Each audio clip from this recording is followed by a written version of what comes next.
بسم الله الرحمن الرحيم. الحمد لله رب العالمين، والصلاة والسلام على رسوله الأمين محمد وعلى آله وصحبه أجمعين. ربنا لا تزغ قلوبنا بعد إذ هديتنا وهب لنا من لدنك رحمة إنك أنت الوهاب. آمين.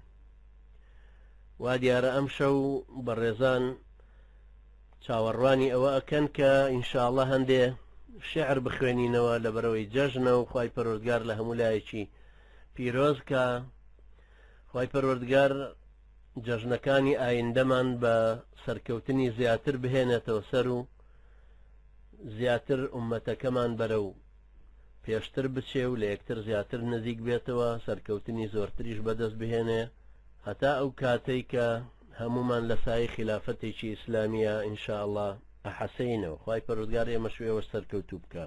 شعرەکان شعری کۆن و نوێیان تایە، شعری وایان تایە تەمان لە ساڵی 93 وتراون بەڵام بڵاو نەکراونەتەوە. هەندێک شعریشی تایە بە تەکید تازەن. شعر بریتیە لە عەکسکردنەوەی ئەو واقعەی کە هەیە.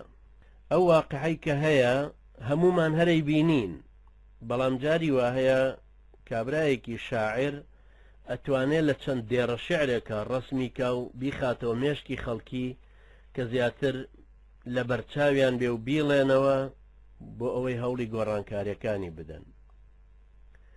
جاری وا هەیە شعر وێنەی دیمەنێک ئەنەخشێنێ کە پێویستی بە گۆڕانکاری هەیە، دیمەنێکی ترە پێویستی بە هێشتنەوە هەیە. شعر بە شێوەیەکی گشتی ئاوێنەی ئەو واقعەیە، لەبەرەوە هەرچی هەرکە ئەوترێ ئێوە هەمووتان هەرەی زانن، بەس ئەوەیە لێرە بۆتەوە بە شعرێک و پێشکەشەکرێتەوە.